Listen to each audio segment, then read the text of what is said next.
Mr. Walton, did you make contact with aliens? Were you taken to another planet, to a mothership? How did they communicate with you?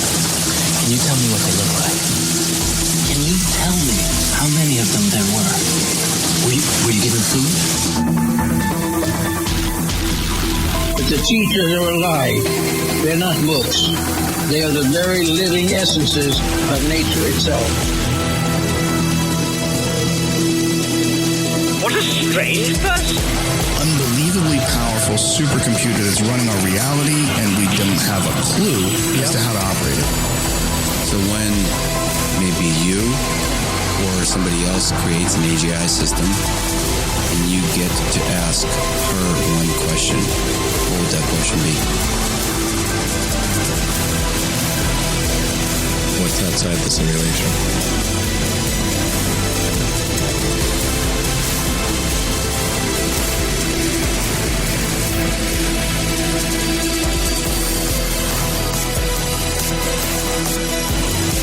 Say in your mind, say to yourself, I am more than my physical body, because I am more than physical matter. I can perceive that which is greater than the physical world.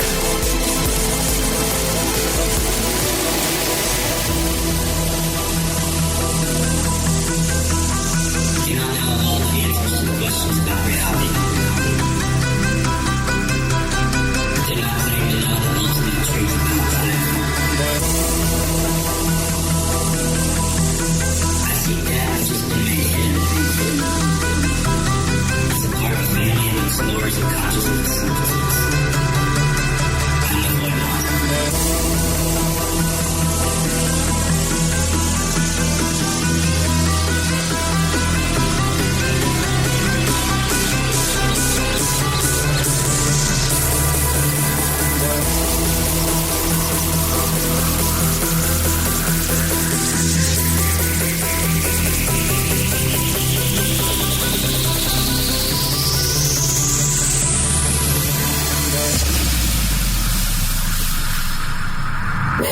Welcome to Lighting the Void. All broadcasting in New York, upstate, near the Great Lakes. It's midnight here in New York. We are live on the Fringe FM. This is Lighting the Void. I'm your host, Joe Roop. We're live on the Fringe FM, KTLK Digital Broadcasting.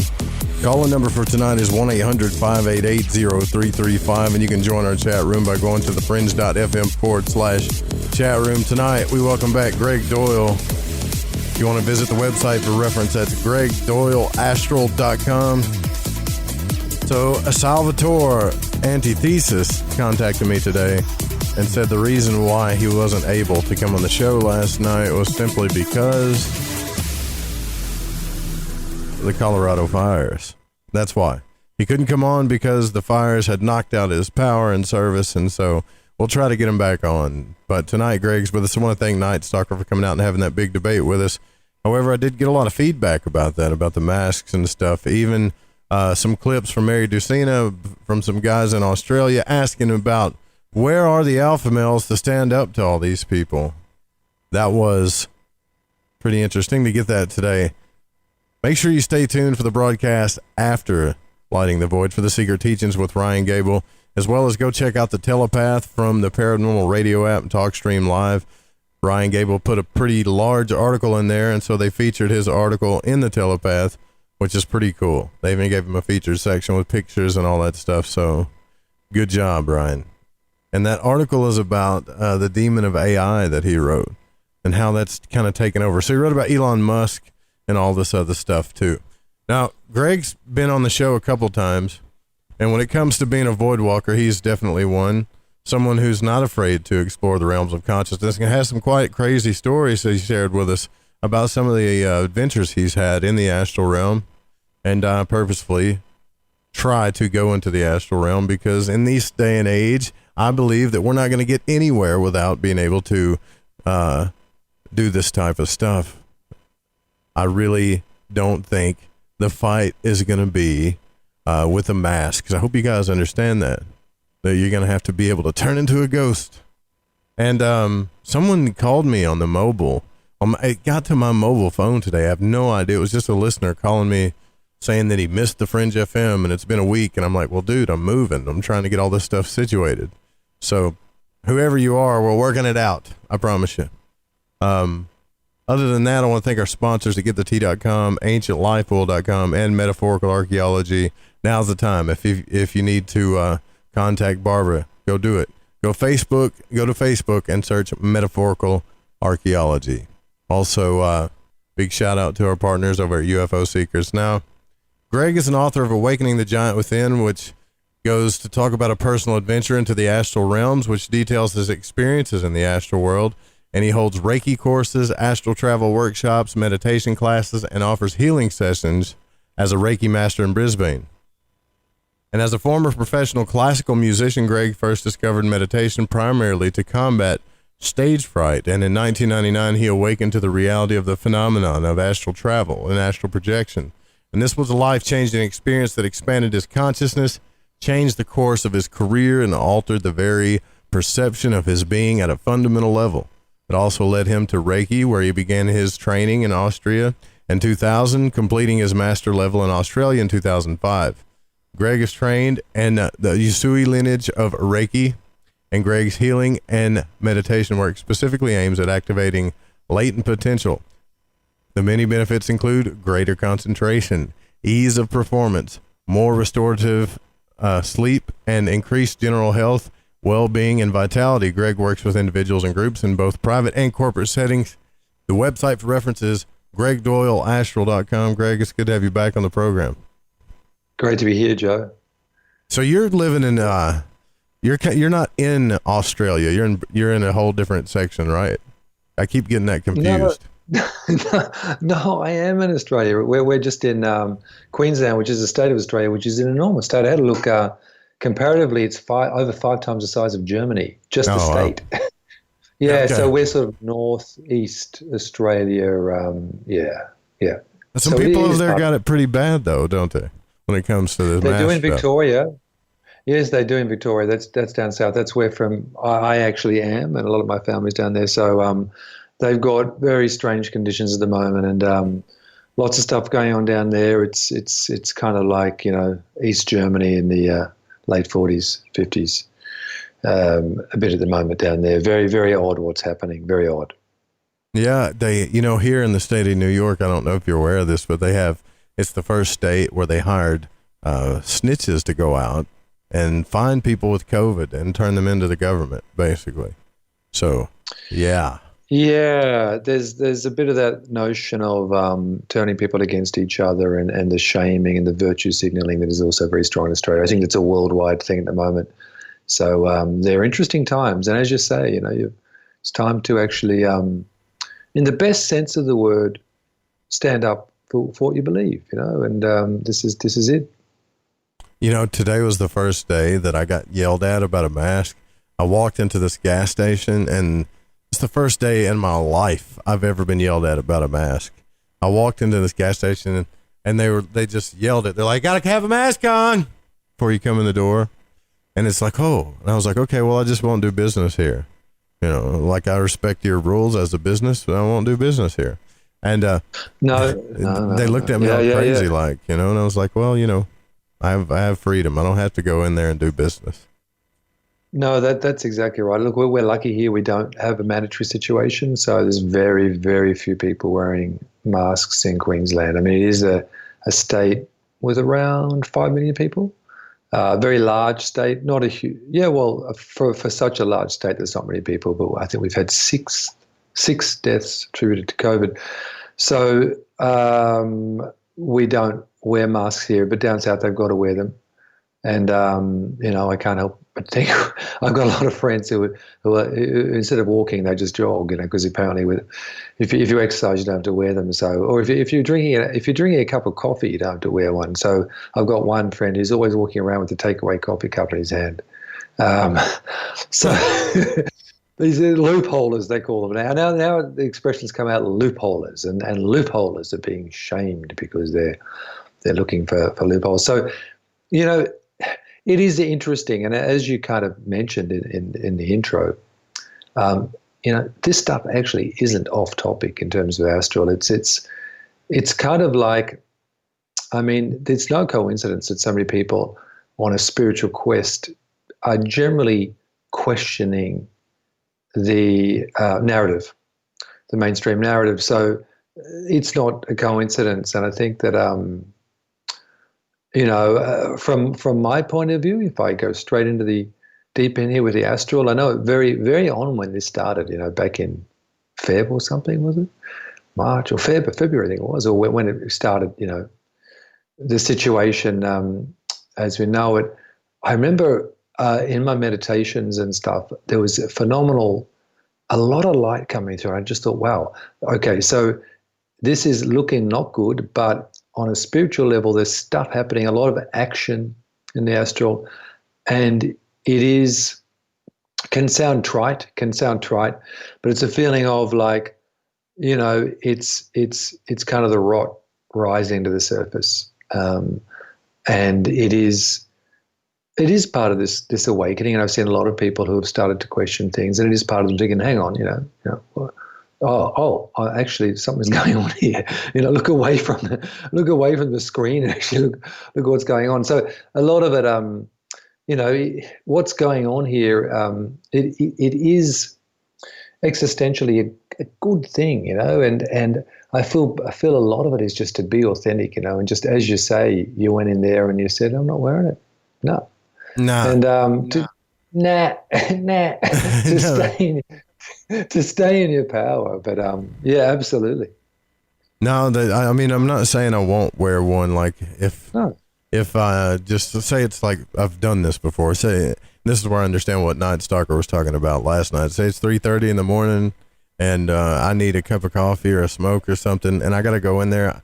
I don't want the fight at 3:45 in the morning, but I'll probably stand there with my mask on while I'm checking out and say, "This is stupid. I hate these masks. Can't wait to take it off," and then go outside and take it off. But usually I don't wear one. But what I will say though is, and I kind of have this spirit of freedom in this sense. Like if a business wants to require you to wear a mask, then I mean that's their business. I just don't do business with them, and that's why a lot of them are going out of business. I think. Well, that and the online stuff too. But anyways, into the astral stuff. What is going on in the astral realms nowadays, Greg? With all this stuff going on. This is true, isn't it? I mean, it feels like a lot of action. I mean, it's. I've had some interesting experiences early on. I did have the very beginning. In terms of the Australian story, there was a feeling of fragmentation of the states within Australia, which is what's happening. This was the very, very beginning, before any of this, and that's what we're having politically in Australia. And I was like a voice was speaking to me, and it was kind of telling me that there was an agenda to basically kill a lot of people. Over certain waves of certain things. And I was kind of just watching what was going on, and I was having a good look around as I do in the astral, and I noticed that this was an astral representation of here, and kind of in the future, and it was interesting, whether or not it's a possible outcome, but there was no one on the roads. Everything's very old-fashioned. It was kind of like, this was some agenda that was, and this was early on, it came very clearly, but it was, it was a curious one. I did talk about this state of Victoria being a separate state, a separate almost country, actually, which is kind of what's happening here. It's really bizarre. When it talked about waves, my perception at the time was there would be other events that would come across as waves, not necessarily the virus per se, but waves of a particular agenda that was meant to depopulate. That was interesting. But now this was just showing me an Earth case scenario, so it's not, this was just, I felt one kind of scenario. And once again in the astral, if I hear someone talking to me, I'm kind of looking around and looking at what's going on. People were still in houses, but I just noticed that the cars were off the road, which was interesting. And I noticed a lot of the things around. It was some kind of center. I don't know, but I just remember it was very old-fashioned furniture and thinking, okay, so it was a feeling that you saw this in the astral realm, like what you're describing now. At the very beginning. Yeah.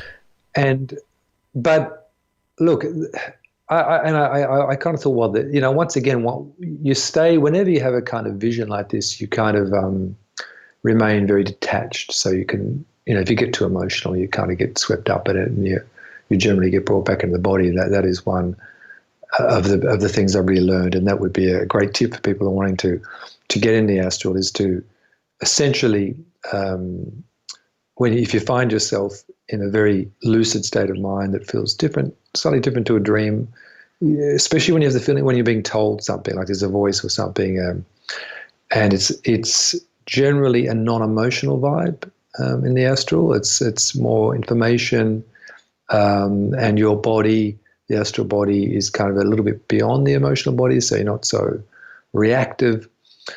But look, getting back to your story, getting back to your question about what's going on, it's like a battle, a spiritual battle.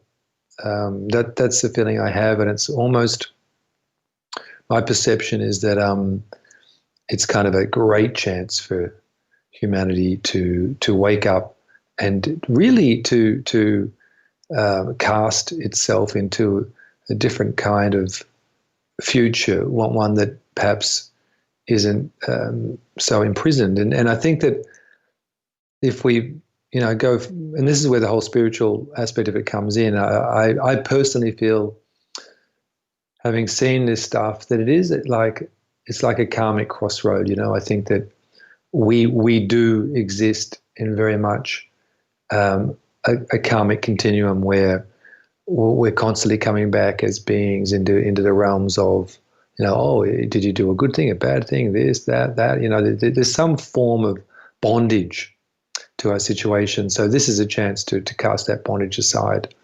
And I feel that really it's not even a question of which side of the fence you are. It's a question of the fear factor. Like even those on either side of the equation, there are those very much in fear.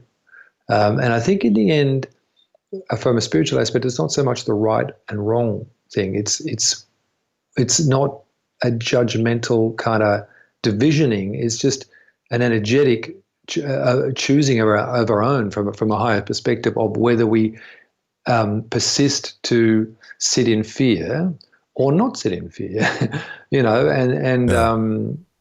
That's my take on it. But look, I'm still wanting to.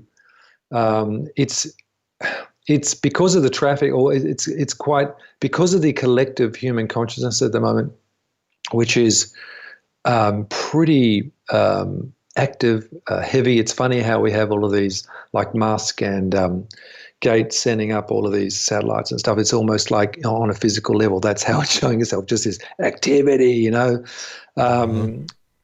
But I think as a result, it is actually quite tricky to get clear answers. And I think one has to, how I feel is you prime yourself so that when a situation, because we are all going astral as we've discussed in the past, but you want to have that little peak and get those answers when you can. So it's actually, I've found quite tricky to get a straightforward answer. I don't know if one ever does, but I'm definitely looking for, more answers out there for sure. Yeah, I don't know what is going on. Honestly, I can tell you that I haven't had any out of body experiences in a long time. Although I remember when I was taking your course, it was the first time that I had out of body experience that where I just kind of phased out, I guess. Well, I don't know. I was sitting in the chair listening to the meditations, and the next thing I know, I was standing by my door. And that's all I remember. And that's a lot. I mean, that's big. Because we have a whole group of people trying to get out of body, Greg. That's the hardest part. The two hardest part is getting out of the body and then remembering after that point. And I think with everything going on, it makes it harder, It is. It's very dense. So there's a lot of emotional debris rising to the surface. So the lower astral, those threshold realms, what we call the lower astral, where you have a lot of the archetypes there, and that's where, you know, people get a lot of frights often. You know, once you sort of navigate through those, it's a lot easier. But at the moment, it's very dense, it's very thick, and it's unsurprising, really, isn't it, with what's going on? So I'm with you there. It's almost like you know, those snow things. You know, you shake them, those little things. Snow globes, yeah. Yep, and you shake them, and then we've got to wait for it to settle a little bit. That's my feeling. But and then we'll see. And you notice things going off the rails, like all little things. Like it's like we've spun into this reality that is slightly off center. Everything's slightly off kilter. Like the news, like what? But I think it is like a volcanic eruption. It is like a giant pustulant on a worldwide level. And it really is this rot that was always there. We always knew it was under the surface. And it's just there to see now. It's like an algae that's risen to the surface. And so many people who were not really, you know, of this kind of mind are looking at this kind of thing. They're just, you know, living their life, you know, and they're looking at it and they're going, hang on, something doesn't add up. So, I mean, that in itself is huge. So there's a lot of emotional turbulence, and so our shared emotional pain body is very turbulent. That is making it difficult to access, I'm finding personally, clarity in these realms. But I think that almost is a deliberate thing. It's almost like, okay, we're going to shake you around for a bit, then we'll just let it settle a little bit, then we'll see what's going on. You know, so a lot. What I'm realizing is, I know a lot of those also astral travel and stuff, and a lot of those, you know, on a conscious a spiritual quest of you know, awakening, knowing what they are. It's all a feeling of, well, what the experiences we've had, like as you said, that one where you got out of your body and were just standing there looking at yourself. I mean, that is actually huge. So it's a feeling of embodying that. So I felt in many ways, I mean, I've been personally crazy with a lot of Reiki clients, a lot of meditation clients. So a lot of people have just been flooding in personally to my business. And I know a lot of those who do the same kind of thing. So you've got a lot of people really questioning their values. They finally got time as well. So that is, you know, an upshot of it all. And I think that in many ways, there's an aspect even of our higher selves that is saying, okay, we'll kind of, you know, lock you in there a bit consciously for a bit. Just, you know, we're still getting out, but as you say, it's the remembering. At the moment, it's tricky to remember. It's just a very turbulent time in those realms. So we've just got to remember the experiences that we've had and just embody them. And that's what I mean by, you know, like really as a being, we're just a group of cells, you know. So that group of cells to be as congruent with itself as much as possible. And if you feel, and I'm the same as you, you know, I'm not against mask wearing. If people want to wear them, I absolutely respect that. I don't personally want to wear them, but I respect others who wear them. I'm not against that, but I'm just, you know, and a lot of people, it's the time to embody those experiences you've had and be that. So it's kind of almost like we're in a waiting room with this massive question mark as to where we're going to go next as a collective. Yeah, you know, a lot of times too, I think that people want to find out, like, what is this? The more I talk to people, that they feel some type of dark force coming against them, right? But they don't know what it is. And then, like last night, I was talking about what Manly P. Hall said about things in the internal realm kind of going against us, or things that in the internal realms, like he blatantly admitted that there were things in the internal realms manipulating the destiny of man. And I kind of fall back on where Robert Monroe was talking about these, I guess, parasitic type entities. I've also had other people talk about them, and it's like, I don't know. I wanted to ask you about that. Like, when I don't want to get into the negative stuff, so to speak, but I do want to ask you about what it's like, what kind of like dark forces are there? Okay, it is a good question. I think it is a good time to get into this. And I don't see it as negative. I think it's just looking at what is, well, in terms of what I've seen anyway, I mean, I've alluded to in the past those beings who were living from kind of our fears. Do you remember in my book, Joe, where there were those tall white beings that used to go? Yeah. So my feeling is that, and I was quite shocked at the time because it wasn't a theme on my radar. Now, since then, so it's a little bit like, okay, like we, as I said, not to put it negatively, but as human beings, we farm animals. We farm animals, and we don't necessarily see that as a bad thing. We do it because we can.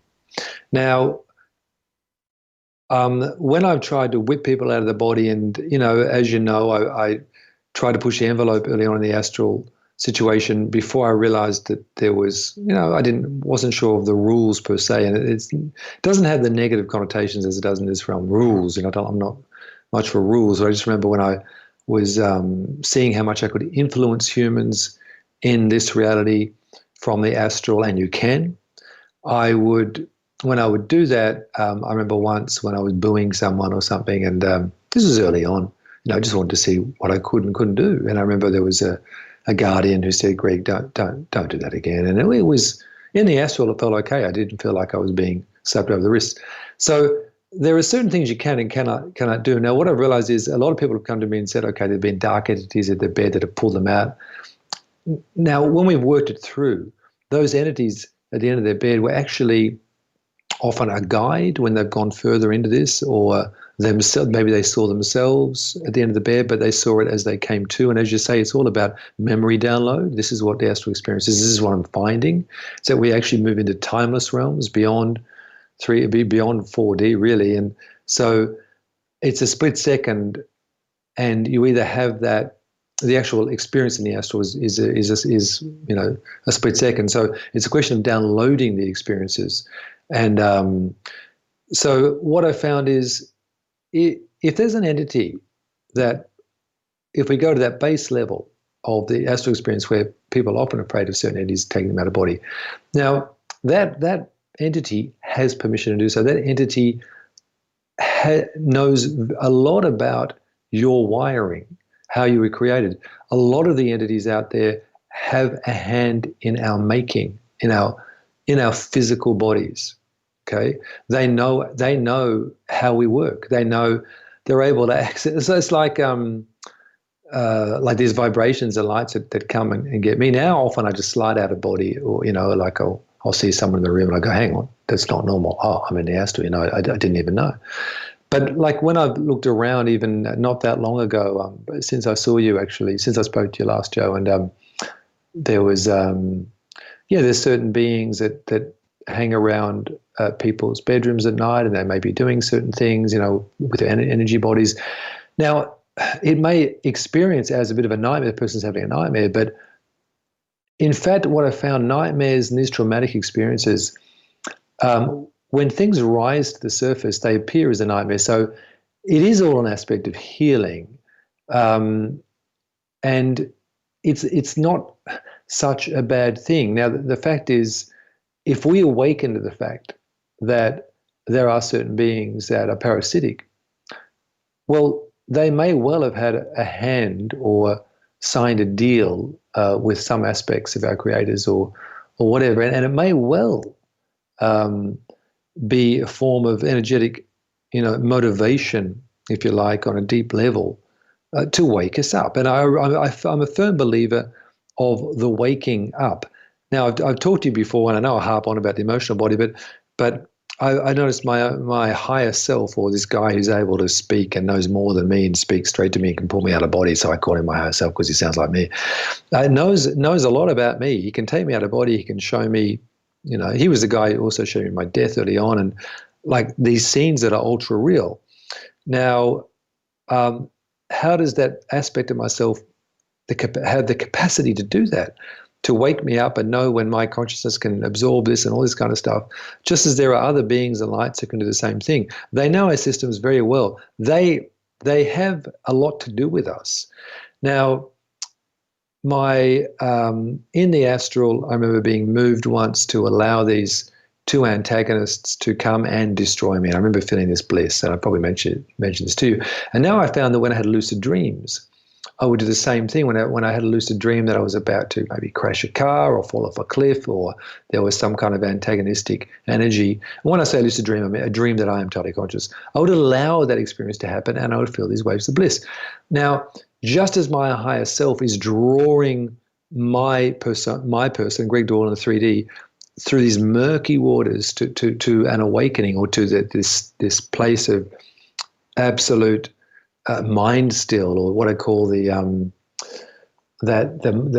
singular mind, in this place of calm, like a murky ocean, then coming above the surface of the ocean. I'm doing the same thing to my dream fragments, my dream selves. I'm waking my dream selves up to realize, well, there's nothing bad going to happen to you in a dream. There's even nothing to control. So now if I'm lucid in a dream when there's a drama, I don't control it. So very much this whole situation is bringing up a drama. It's bringing up conflict between people, conflict between countries. You're either on this side. It's like George Bush. You're either with us or you're against us. I remember that. Yeah. Remember that, and that whole thing was a farce as well. So these, if you like, false flag situations kind of bring us up to, hang on, what the hell? What's going on? So you're getting this rage, and once again, it's bringing the charge that is within our systems up to the surface to be dealt with. So if we look beyond on an energetic level, because actually we're above this, we are.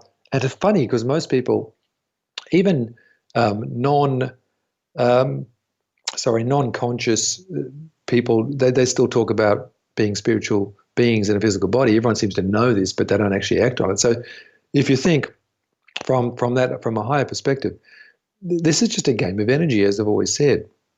So if we move into that notion that it's a game of energy, then look at really what's going on here. We're getting division. We're getting it's turbulent seas. So, and things are going off center, like, Djokovic is hitting a ball linesperson and in the throat and getting rubbed out of the US. So, just weird things happening. Like even on that sort of front, even on the mundane front, there's like a weird wrinkles going on. Now, if we look beyond the charge of good, bad, wrong, right, white, black, all that mess, just look above all that stuff. We may be well awakening to the notion that there are beings who have, just as we have signed soul contracts to experience life on earth and life in a karmic realm, if we're getting toward the end, of a certain stage, we may well awaken to the notion of what we are and the beings in the hierarchy that have more of a clue than we have, and really that sounds nasty, but also like any realm, there are those who take advantage of that situation as well. So while I do agree that there are parasitic beings out there, and there are certain deals because there are lots of groups of off Earth individuals or races that have vested interest in what's going on here. But still, having said that, it is a cosmic joke. It is a great laugh on another level, and it is a win-win. And I'm convinced through my experiences, once you get through that, as you said, it is difficult at the moment, but earlier on, from what I've seen, there is a great abundance and an overwhelming default in the cosmos is that of love, is that of unconditional love. And I still believe that, I can't not believe what I've experienced. And this is just part of the knowing. This is just part of knowing who we are. And, and any beings that are somehow using our energies, our unconscious experience of trauma, that's what really it is. Even the whole karmic experience is a trauma in itself. It's a trauma of unconsciousness. Right. Then so be it. That's part of the game, Well, I kind of wonder about children too, because it seems like, there's a lot of videos out there talking about how our dreams get messed with and things like that, and there's people that are kind of, I don't know, messing with them. And it just seems like the reason why I bring that up is it does always seem like there's something diabolical out there kind of messing with it, because kids seem to to get the worst of it, whatever it is seems to go straight after children, like every time. Yeah, they do. And I think, it's interesting, I think, to be a kid in these times too, but you're right. But it is rising to the surface. If we go way back generations, it was always kids who were getting it.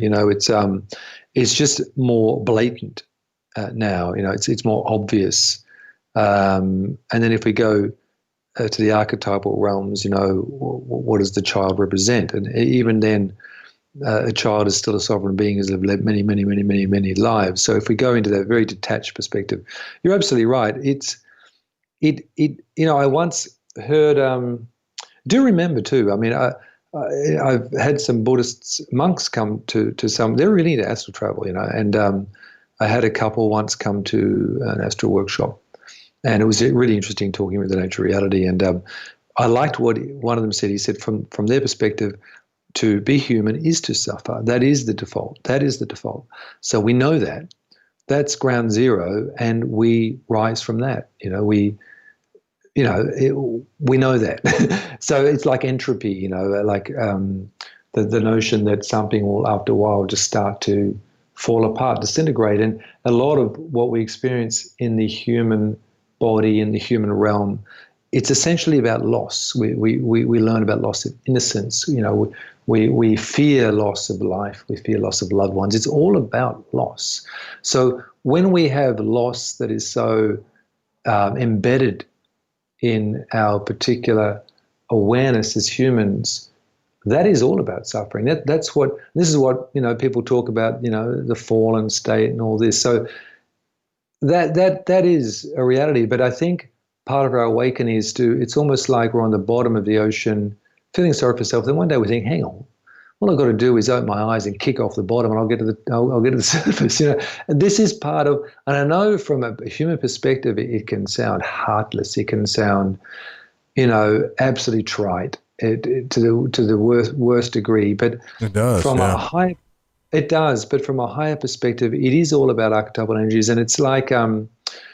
It's like here the Native Australians, they don't permit images of deceased. They're deceased because so if there's any, you're not allowed to display a photo of an Aboriginal who's died because that's going to mess up with spirits. And I think it's interesting here. I remember on a personal level when my mum died a few years ago, and she suffered for years with she actually got a bad vaccine. It was a bad flu vaccine, and she never recovered from the vaccine. So they made obviously issues.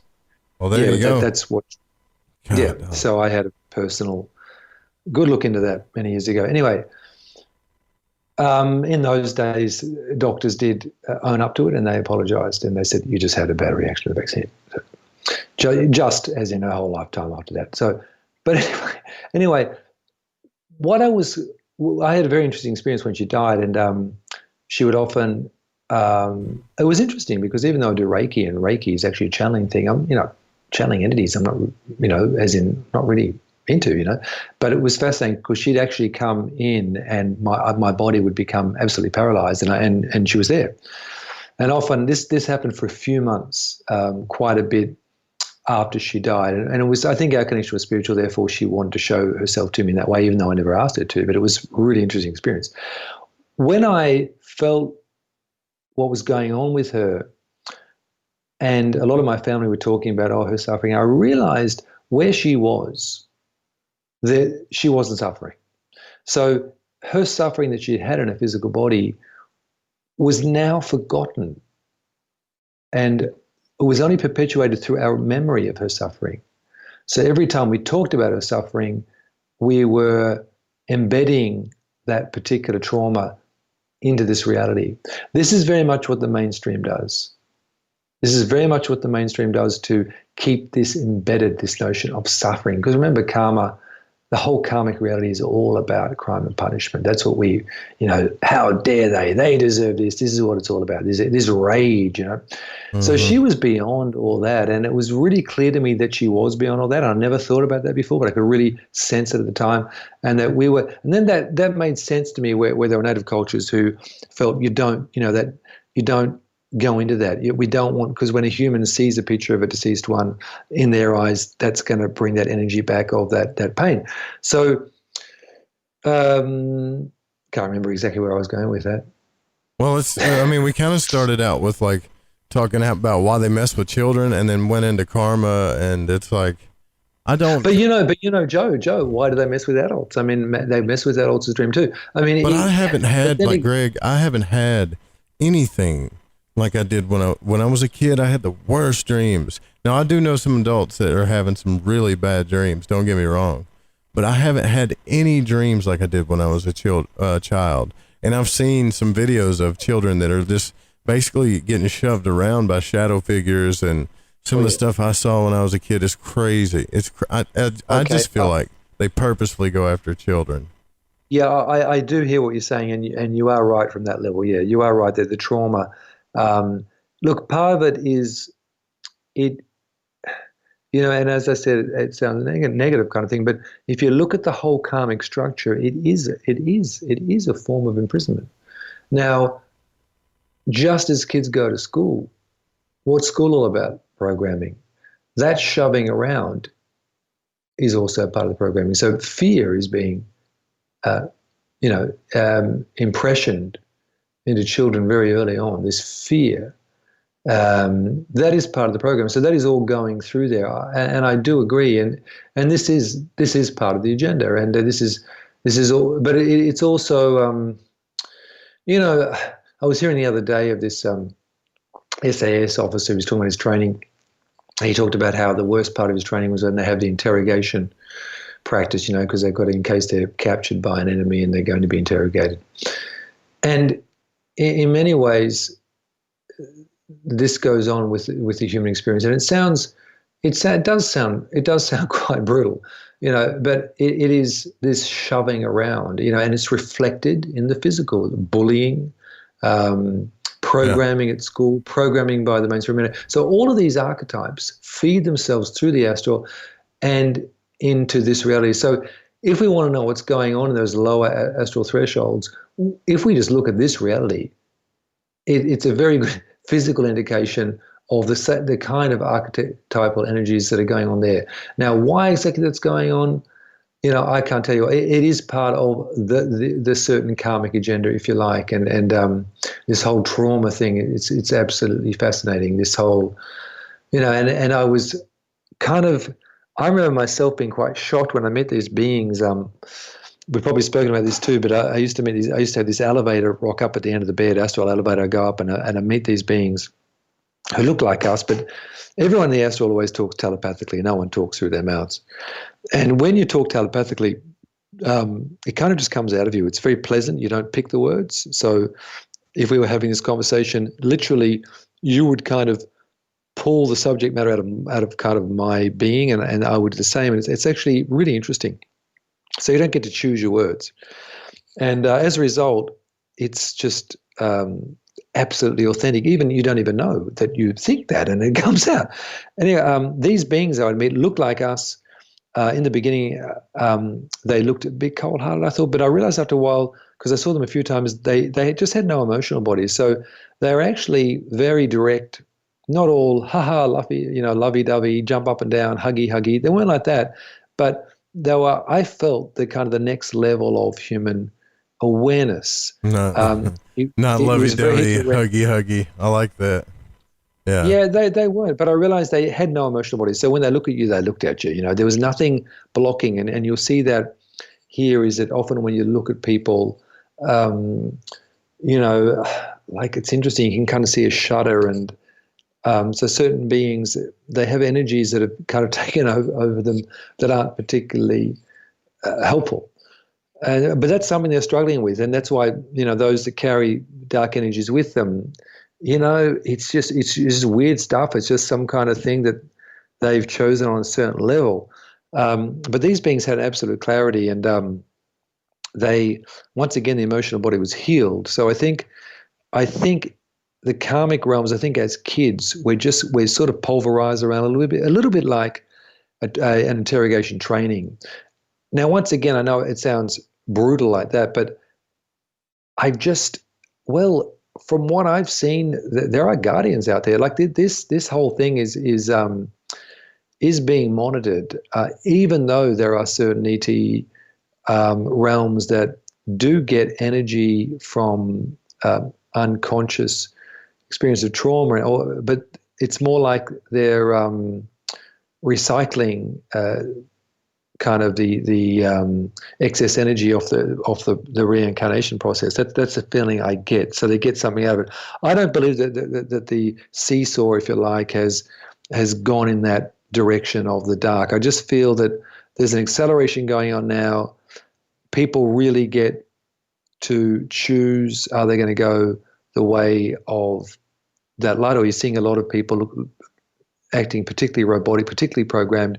So it's their call to kind of wake up. Now, whether or not, in our lifetime, whether or not nothing's off the table, whether or not there is two different timelines going on, I'm not sure. And that's so one thing you've never seen or heard of the parasite that I speak of then, right?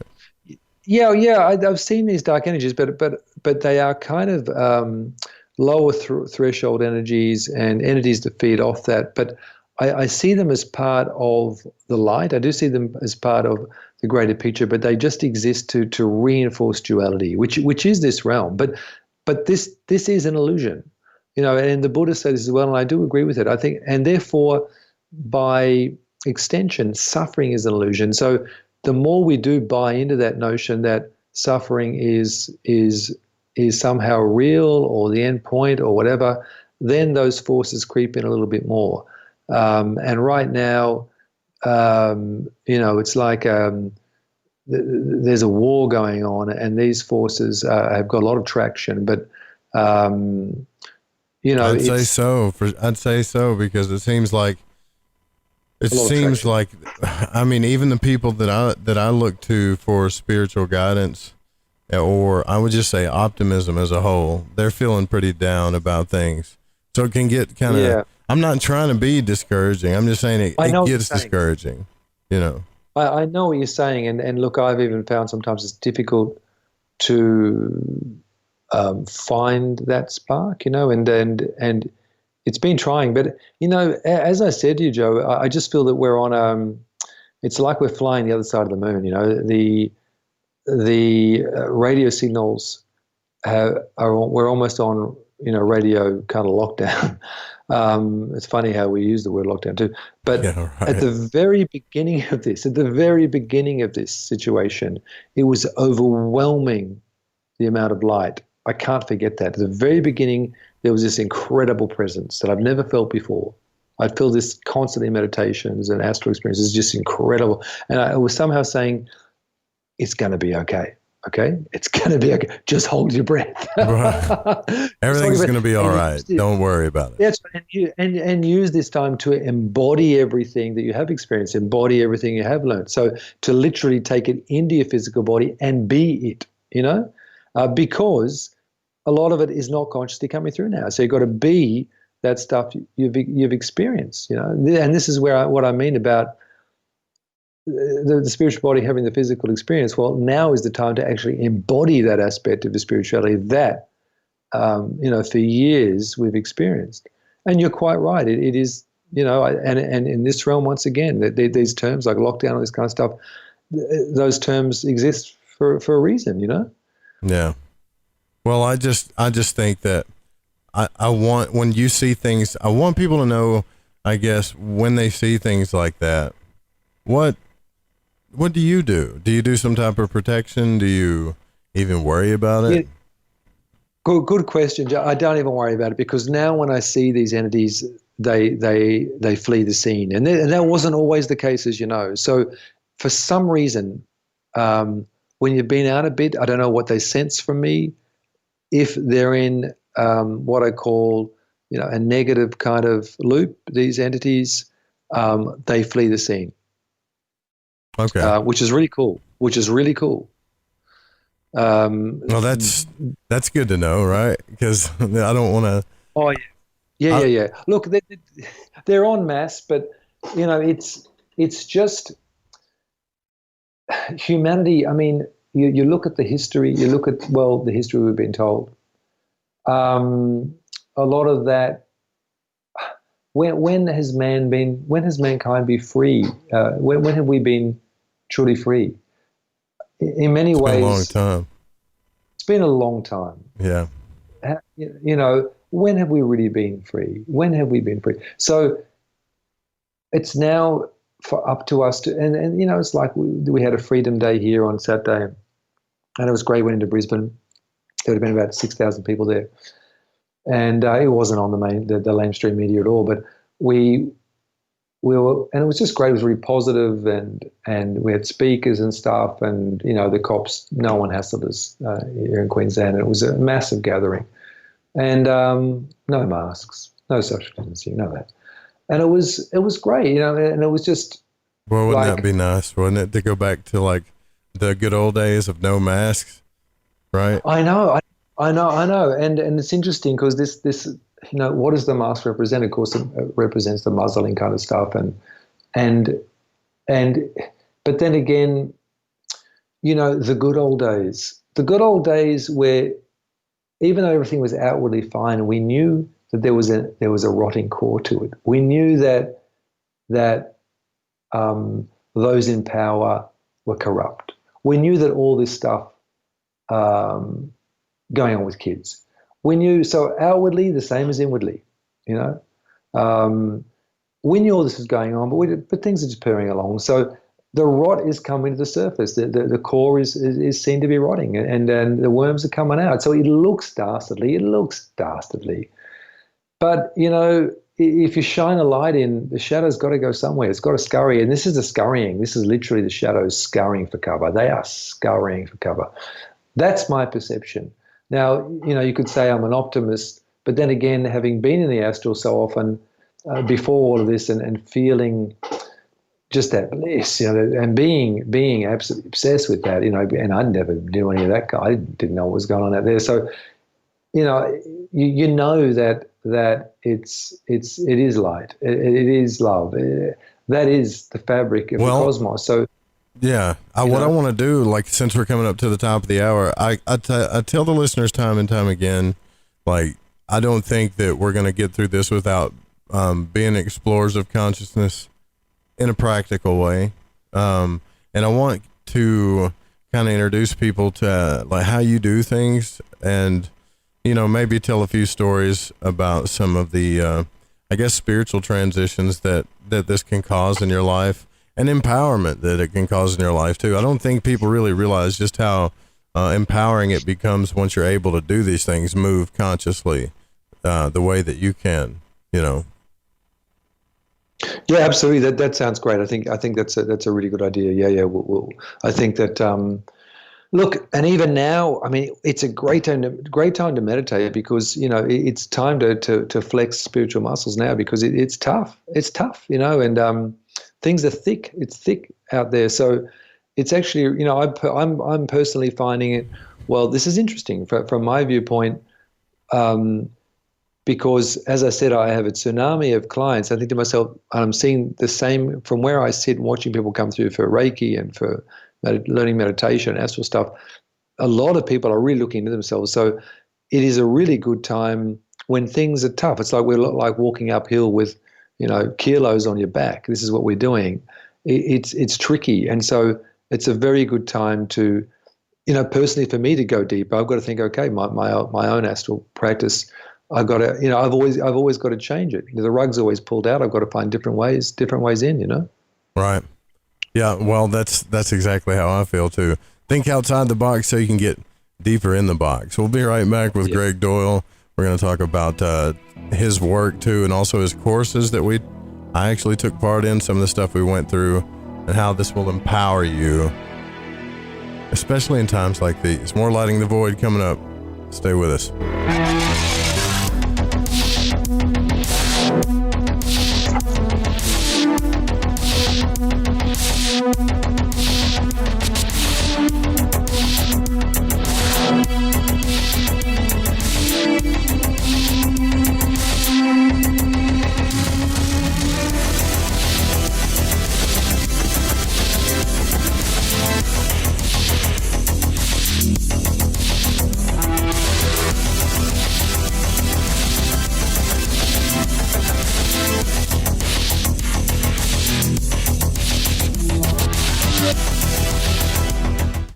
this is country music singer and void walker Jason Benoit, and when I need my fix on the world of magic and the capabilities of the human consciousness, I listen to Joe Roop right here on Lighting the Void Radio.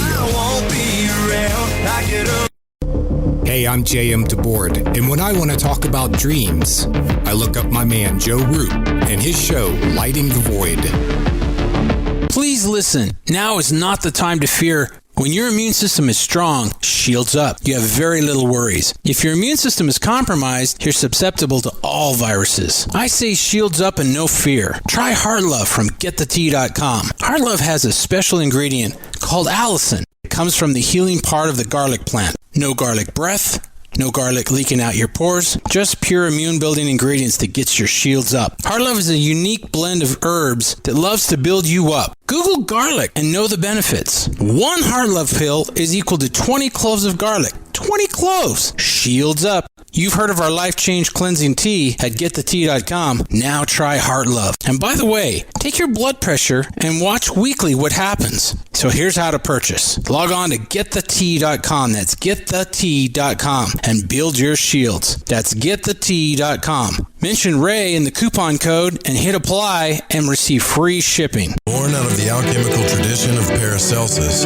is a medical tradition called Spagyria. Though not many people practice this work today, Phoenix Aurelius has been researching and teaching this work for the last 15 years, and he needs your support. Hi, I'm Phoenix Aurelius, and I'm the founder of the Phoenix Aurelius Research Society, where I perform modern scientific research on the methods and techniques of Paracelsian alchemy and Spagyria for health, wellness, agriculture, ecology, and more. All my work is 100% funded by the public. So if you like what I'm doing and you want to support my research, please consider making a purchase of spagyric medicines from my apothecary, fund your own spagyric IDF wellness research, or participate in my group study or one-on-one immersion courses so that you can learn how to perform this work for yourself. I want to thank you in advance for your support. Visit thefringe.fm/alchemy research and enter coupon code FRINGE and receive 15% off anything and everything on the website. That's thefringe.fm/alchemy research. And thank you for doing your part and keeping alchemy alive in the modern day. Hi, this is Kronox from Belgium, and you're listening to Lighting the Void with Joe Roop.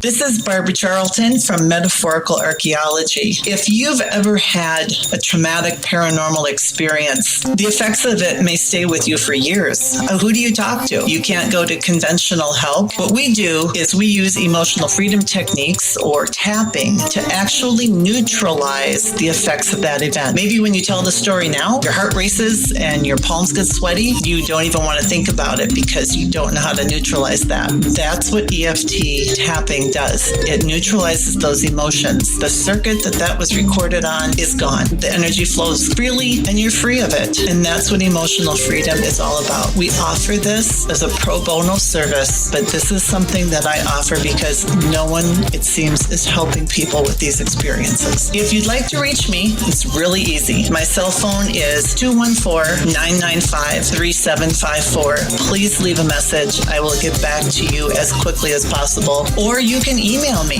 barb.eft@gmail.com. And EFT stands for Emotional Freedom Techniques. Reach out to me. It's confidential. This works. You won't believe the results.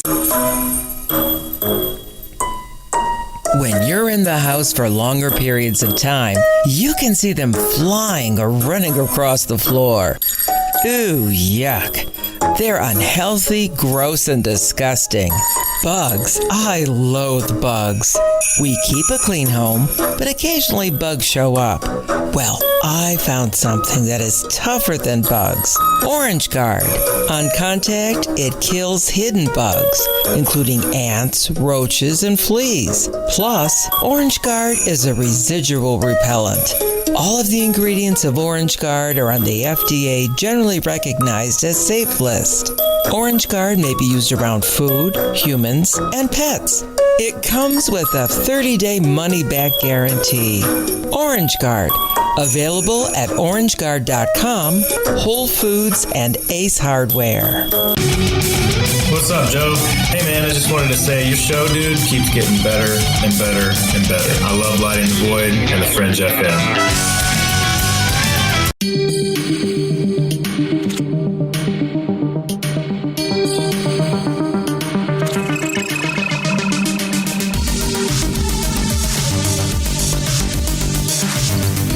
All right, welcome back to Lighting the Void. We're at the top of the hour with our guest tonight. This is Greg Doyle. Don't forget that you can support the show by going to lightingthevoid.com and make sure you sign up to our Patreon. You can do that just by going to the banner. If you go to lightingthevoid.com and then sign up to Patreon, there's a couple of Patreon banners there actually. But if you just want to go to the URL, it's patreon.com/LTV radio. Sorry about that. I'm just checking. We're testing out some video stuff in the background here. So, Greg Doyle's our guest tonight. Greg Doyle, Astral.com. I believe it's isn't it like the third time that you've been on here, Greg, that we've talked to you? I think it is time. Actually. Yeah, it is. So it's great to be back on. I think that I often say to people, because some people say, I want to go astral. I say, listen to stuff about it, read books about it. Just if you get your mind occupied with it, then literally your brain, the resonance and the frequencies, it starts to alter it. And so any discussion on this subject is good. And often there's, new things that come out. But it is great chatting to you, Joe. And actually, before we go on, that subject of protection is a good one. When you talk about like kids and how easily they are affected, in the physical reality and also in these other realities, a little bit of conscious awareness, and it's remarkable because I get a lot of parents bringing their kids to me now, and this has happened more and more in the last few years, saying, okay, stuff's going on, how can we help? And so some protective measures, even just saying, like, I'll even say to myself, if I feel there's something, because, I work with people on healing, I've got to cleanse myself. And I know when there's something in my energy field that is not me or not, not helping me in some way, I know that. And I'll say, okay, from the God being within me, I command any energies in my field and body that are not in line with my higher purpose to leave me now. And I command that from the God being within me. So any show of sovereignty, conscious sovereignty, just the words are very, very powerful. So this is what I mean by kind of, interrogation practice. We've got to embody this stuff and learn this stuff is real, like sacred geometry, like putting white light around yourself, violet flame, I put blue light around myself, Archangel Michael, all these things that are kind of lip service to a lot of people. What I've seen in the astral, they are real. When you put white light around yourself, it has a real effect like a bubble. Whenever I do Reiki on people, I imagine this white column of light because I know it actually works. Even though consciously you might think, oh, someone just did that. I don't really believe in that. You say it. These are like little codes. So just to be aware of yourself as a conscious being, as a conscious entity, as a sovereign entity, and to say, okay, there's something in my field that doesn't make me feel good. Now, when I command it to leave, and if there's a thick energy, I'll actually feel this energy wriggle out the top of my crown. And so, I've got a massive gong too in my head room, and I'll often gong and sit in front of it and vibrate. And there are tools, and of course that's what I'm into, but even people can do it, go along to a Reiki person, go along. Like just today I had a guy say, I've got these entities that are hassling me at night, exactly that theme. What do? I said, come along. And there are people who, and it's remarkable what you see in that sort of Reiki kind of state. Sometimes there's like a little ET kind of octopus hugging them, and that's why they can't lose their weight, because there's this entity holding, and then as soon as you shine the light in, they start to go. That is part of the human experience. This is part of the human karmic experience, these archetypes we have. So there are children, more and more children being brought in for Reiki, which is great, and they are not at all, they're thinking, what's this? And then they have it, and they go, wow, that's amazing, and they're actually very, very open to it. So this is the flip side. While they are, as you say, very kind of open to attack, and on the psychic level, they're also open to healing. So as you get more parents now coming through, like I even had one woman who came to an Astral workshop, and she looked a bit spooked. I said, well, what's up there? And she said, well, she was she was born in Israel, and she said she had an out-of-body experience when she was 5, an incredible experience, and she told her parents, I saw God, kind of thing. Took her to the doctor and said, you're a non-fitting epileptic, take this medication. She took it for 40 years. She said it was horrifying. Whenever she kind of go half out of body, it was just horrifying, just dark and nasty. This medication, she couldn't drive as an adult. She couldn't do it. So it ruined her life. She found out about this astral thing. She came along. She finally got off her medication after 40 years of medication. She got off her medication because she thought her whole life that they were telling her, you're non-fitting, this is the devil's work. It was all this kind of stuff she was being told, which was absolute rubbish, of course. They always blame it on the devil, don't they? There's a lot of that going on, and I remember, even a while back, where the Pope even came out and said the Catholic Church is against Reiki. What? What? So this is a chance. This is like growing pains. This is like our ankles. This is like our shins growing, and we're going, holy shit. On a spiritual level, and as I said, it looks bad in the realms of duality. It doesn't look good, it looks sinister. But even when I see that, I feel that Buddha in my stomach. I've told about that laughing Buddha. He's always having a cackle. I think, why are you laughing? This is not funny stuff. But it kind of is, because it's so easy. Just anyone who doesn't even believe in this stuff can go to an energy healer. They can get helped. They can do some very, very basic protection practices, and it will help them when they sleep, just as you protect yourself when you walk across a road, a busy road. Why would you go to sleep not having prepared yourself? I wouldn't do it. I don't think it's, I honestly think, especially now, the way things are, that it's definitely a good idea to protect yourself every night. But I wonder, if that goes back to the old Christian prayers, because we used to say that every night before we went to sleep, right? We'd say, now I lay me down to sleep, I pray the Lord my soul to keep. There's an old tradition, your parents would say your prayers before you go to sleep every night, right? Absolutely, Joe, absolutely. And it is, and it's this notion, as I say, we live in this illusionary realm where we have these illusory forces, and absolutely, to protect yourself against that, because this is the realm of trauma.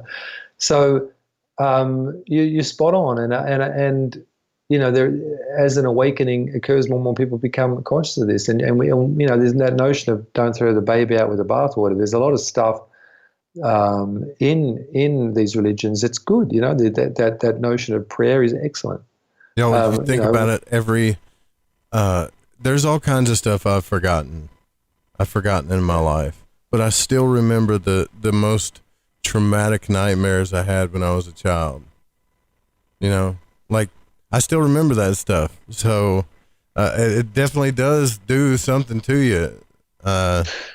It shapes you. You think how it's programmed you. It's given you that feeling that, oh, this is a bit scary, And so, and that's interesting. I just think that notion of, that the injury that a person has, that becomes their strength. So as beings, as humans, to move on to the next level, we have to become aware of our trauma and move on from them. So you're right, though, that programming that happens, in those first few years has been proven, but we do have, plasticity within us, and we can change that. And even though I say I don't really protect myself, but, from the astral thing at night, but when I think of it, I went surfing yesterday and it felt a bit weird. It just felt a bit murky, the water. And I was out there and I felt a bit sharky, and I put the white light, the violet flame, the blue light, the golden mesh. I put the Christos, which is a circle, around me. I said, archangels, ascended masters, all beings of light, love and healing. And just up there, a few K up the road, I don't know if you've heard, you probably didn't hear, but there was a fatal shark attack just a few K away. Damn, and, really? Yeah, the first one in Queensland for a while, actually. And I thought to myself, that's interesting, because I was moved out there to do that, and you're in the domain of the shark, and you're a fair way out, and it was murky. When it's murky, it's not good. But I just remember, you are right. I actually do protect. If I'm feeling like I'm on the highway, I was a bit tired driving, and I thought, okay, I want to put protection around myself, and I put it around the car, I put it around myself. Why not? I feel it does do something. I feel that there is this realm, invisible realm, and really anything of importance is invisible. How important is air? You don't see it. You don't see it with the naked eye. That's pretty crucial. Water is pretty crucial. You hardly see it. Relationships are pretty crucial. You don't see them. You see the person, you don't see the relationship. So anything you have, it's a relationship to that object. So it's all the invisible stuff is important. Why wouldn't these invisible realms wrapping around us be important? So you're right. Protection and feeling that you're guided, feeling that you're part of something greater and that you're being looked after is really important right now. So to embody all of those things, and I'm lucky because I kind of had a free past. This with me, 1999 it happened. That was when it started. It's 21 years ago now, and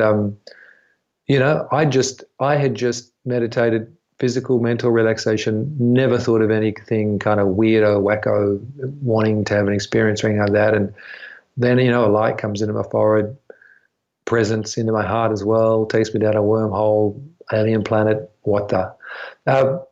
So for me early on, if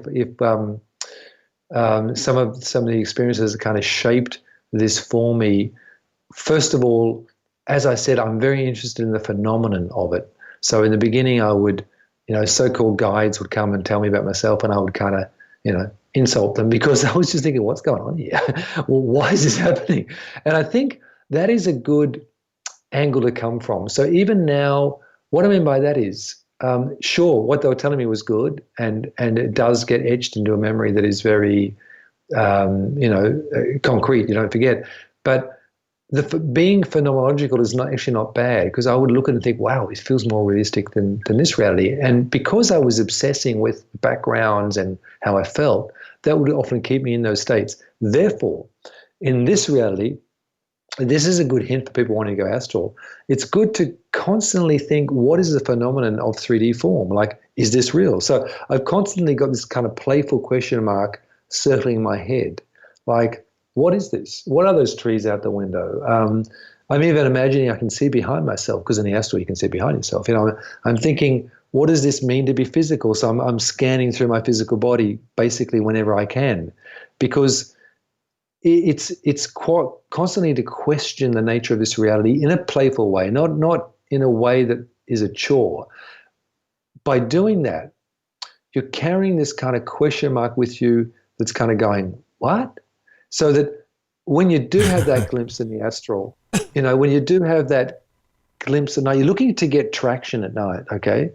So by focusing on the phenomenon of being 3D, I'm less taken up with the trauma, if you like, or the emotional charge that's all around me. And I remember friends at school used to say to me, Greg, you're a bit weird. I said, what? They said, you don't really get shocked, do you? And I remember a mate of mine saying that when I was about 15. He said, you don't really get shocked. And I thought, that's an interesting thing to say. Looking back, it was a good point. I think I was so shocked by life on Earth that I wasn't shocked by the nitty-gritty, because I was thinking, what on earth is going on here? And I think a lot of us feel that way right now, especially. Yeah. Yeah, that's right. And now it's heightened. But I've kind of always felt that my whole life anyway. So now it's just kind of like, personally, it's not boring. This is what we're made for. This time now, this is what we're made for. You're talking about the character test of the time, how tough it is. Yeah, I think on a spiritual level, yeah, because for me, I felt it was overwhelmingly, to be personal, to be honest, kind of boring, But this is like, okay, something's happening. Something's going on here. There's a switch around. Isn't that messed up? Like this stuff that's really scaring everybody. That the astral travelers are like, oh, finally, it's happening. Finally, something decent's happening out here. Life was boring until COVID hit. Well, that's how I feel, because I tell you something, which is really curious. I remember a while back, a few friends of mine, it's sort of on the same wavelength. We kind of look, we used to say the last few years, it's funny, you go to a supermarket and there are some people, I don't know, they just look as though they're not actually alive. And we were calling, they're sort of like, I don't know, you sort of interact with them and they kind of don't really interact and they move along. We would call them background people, like they're not, if you follow them, they just kind of disappear. They don't actually go home, But this robotic sense, a lot of people were caught up in this really weird kind of reactive robotic way of being, like, oh, yeah, I do this. Yeah, I put the tie on. Yeah, I go and get the job. Yeah, I pay the mortgage. Yeah, I have the kids. Yeah, I suffer. Oh, that's a good person. He's been doing the job for 40 years, didn't really like the job. Physically he's not too well. He's actually on the verge of death, but good on him. What a good bloke. He sacrificed his life for the greater good. So this was very much a model, I think. I remember years ago questioning why there was so much, particularly male, young men suiciding years ago in Australia. Life's pretty good here. The weather's good. Why are they suiciding? What's going on? So, it's almost those quiet lives of desperation that have been talked about. So now it's a loud life of desperation. So the volume's just been amped up, and things are getting twitchy. Things are getting twitchy. I said that today too, like 3 times. I said I'm getting a little twitchy. Yeah, that's a good word for it, isn't it? Oh, in it. You can just see someone with the gun holster, John Wayne, just twitching. Yeah, that's. I mean, that's how I feel, really. Like. Oh, absolutely. It's like high noon. No one's on the street. You're in the middle there. John Wayne's there. He just got his hand above the holster, going, "What's something not right?" He's just his right eye's just twitching. Which for me personally is good. And as I said, and I don't just mean, it's good having so many clients. I mean, it's pretty interesting. Like a lot of people who wouldn't normally be doing this stuff, or they're being retrenched, and they're having to really look at. It's almost like they come out of this hypnosis thinking, hang on, I've actually been feeling really crap for years. So this has just kind of brought it to the surface. The muck has kind of come off the ocean floor and driven to the surface. But as you say, there's it looks like these dark manta rays at the bottom of the ocean bringing up the muck. But these dark energies are doing their job. That's how I see it, Anyway, getting back to the phenomenon of it, for me, the texture of life is fascinating. So this is what I mean by the phenomenon. And that can really help you go astral. And it also keeps you detached. So I find, for instance, when I say the texture, I might be talking to someone in a social situation. They're talking to me and what they're saying is so not what they mean. Now, generally, what are you saying? Give me an example. That's right. Well, I'm very lucky now because I kind of do only what I want to do. I'm kind of only socializing kind of with people like yourself, I really am. So this probably not realistic. So are you saying that like you can see what people are saying unconsciously to you? Is that what absolutely. Yeah, it's like a sign.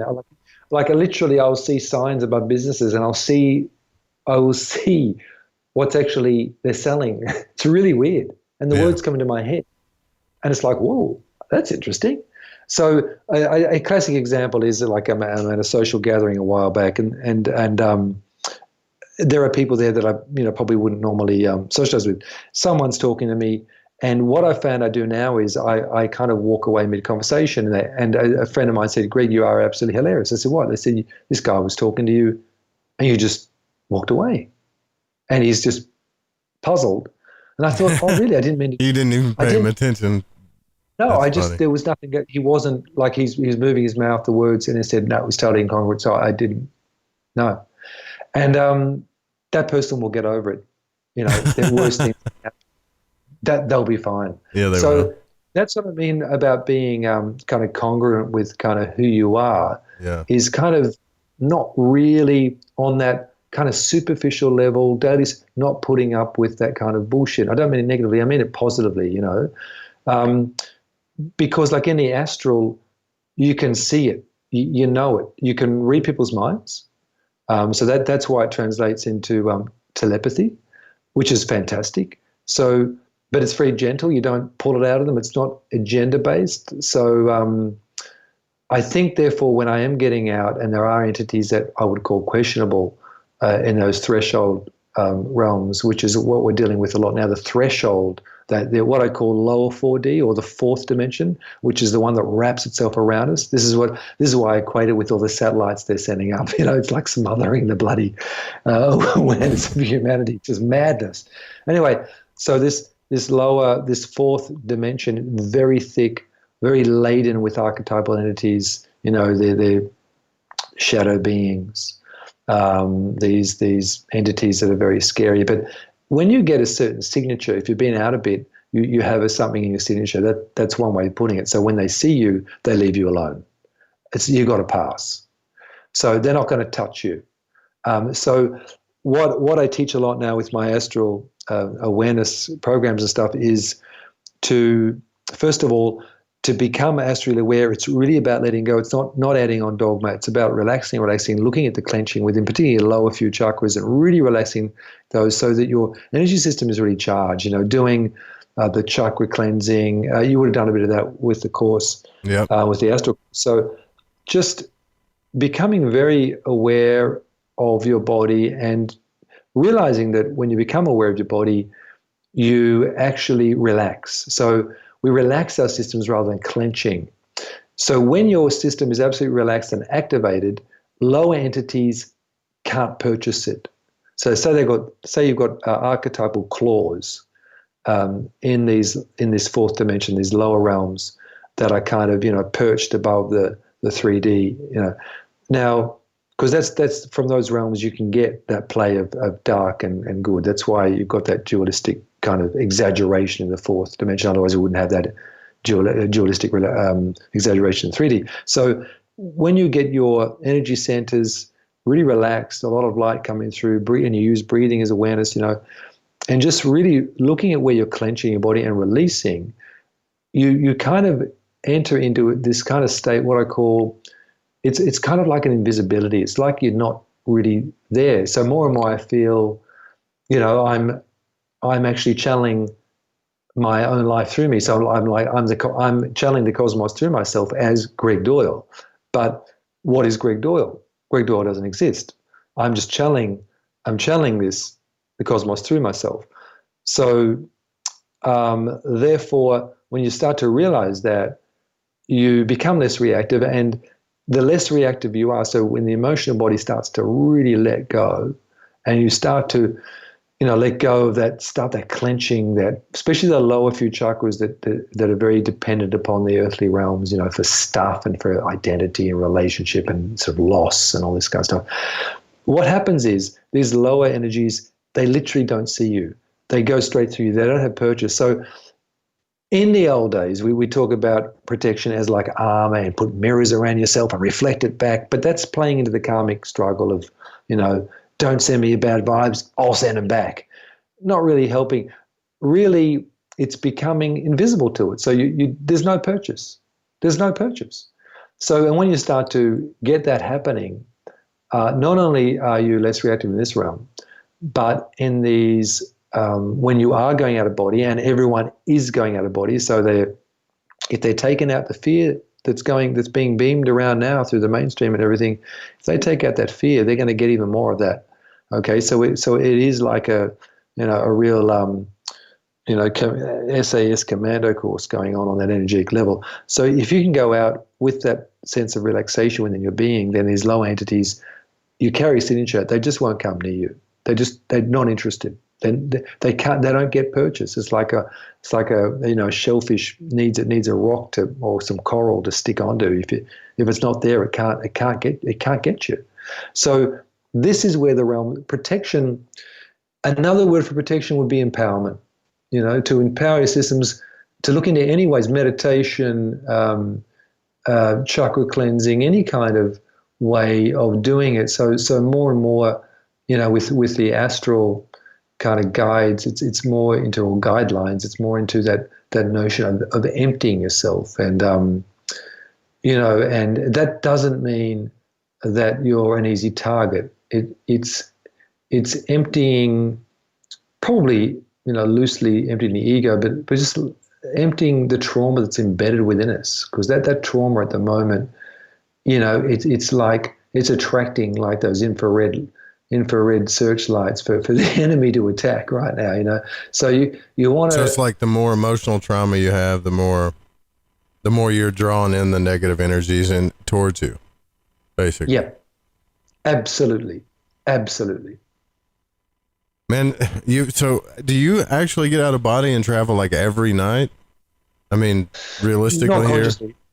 Not consciously. At the moment, as I said, it's nice to sleep. It's actually been tricky to sleep the last few weeks with that moon, but no, not consciously. Sometimes I have glimpses, but it's funny because I'm trying to finish this second book. I got this fiction book about astral travel, which is real fun, like a spiritual adventure. But I've had to this year. It's kind of been a lot about my clients, to be honest, Joe. I've had more about. You've just been busy, huh? I've just been busy, and you know what? It's good. It's good. Helping on people with meditation and stuff. So I sort of figure, well, and then often people will say, Greg, thanks for coming to visit me last night. I go, what? And they go, yeah, you came and you showed me this. You took me out of body, and I knew, and you popped up here.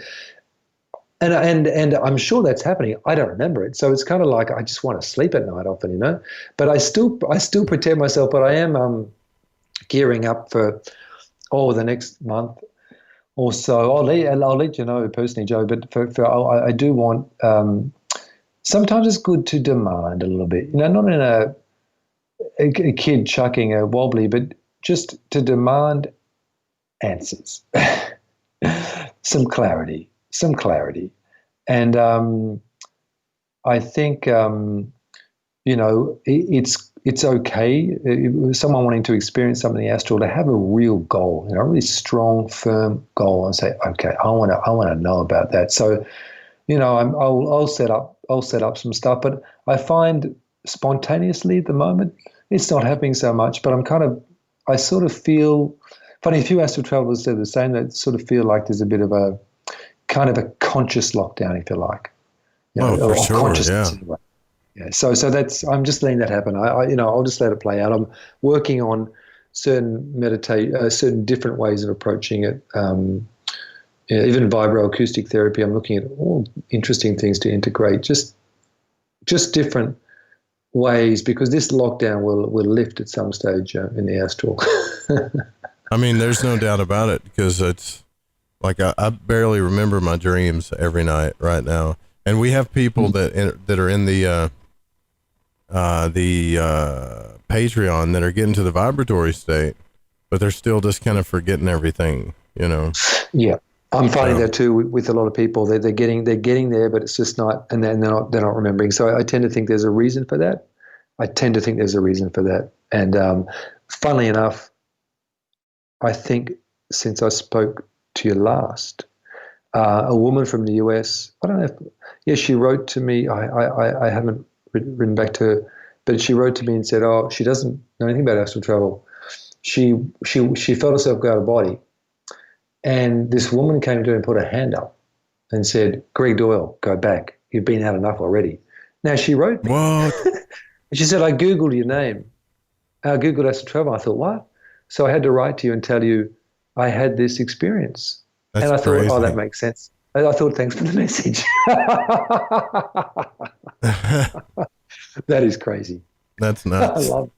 That's nuts. All right. So, we're going to take a break here. We'll come back and we'll get to any of your questions that we have. I got a few, a little bit deeper questions, a little bit more on the weird side. And we'll be right back with Greg Doyle. You guys stay with us.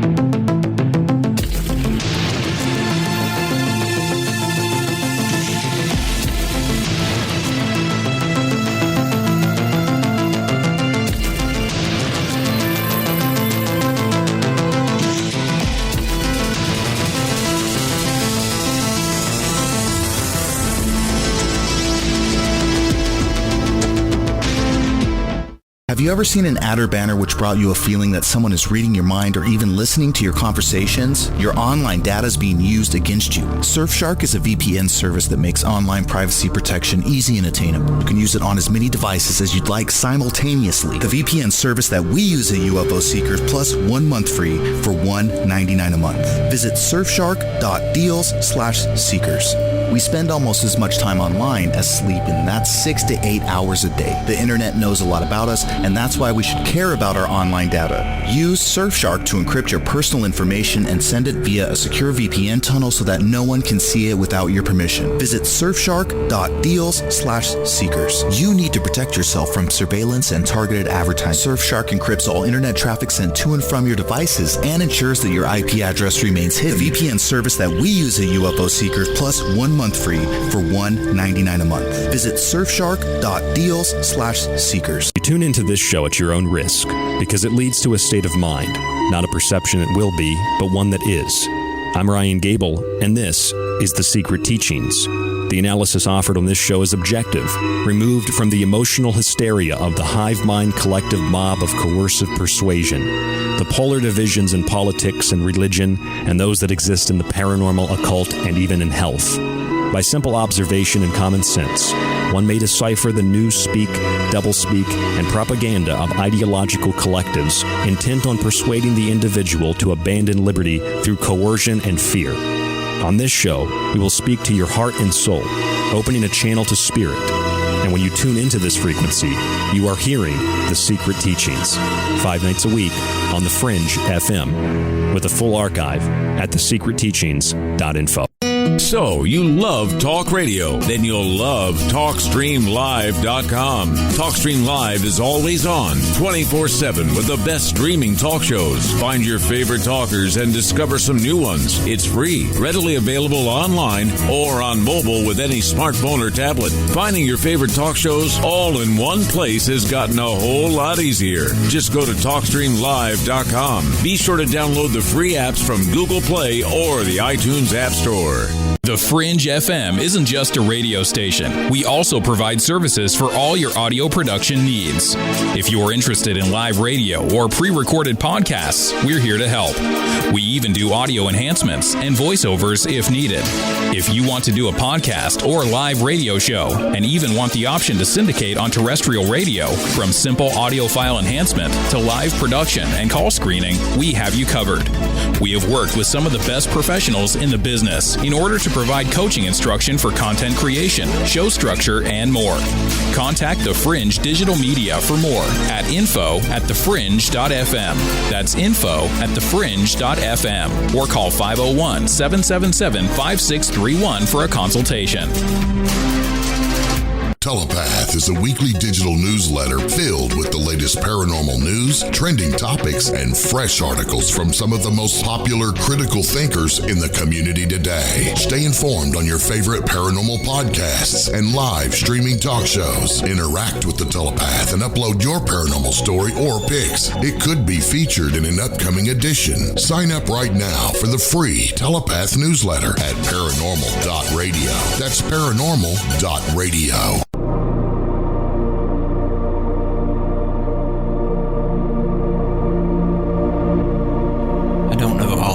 To the questions about reality.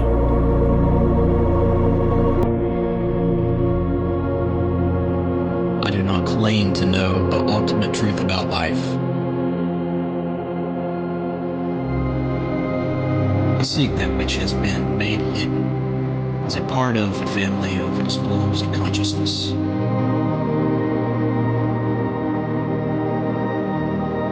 I am a voidwalker.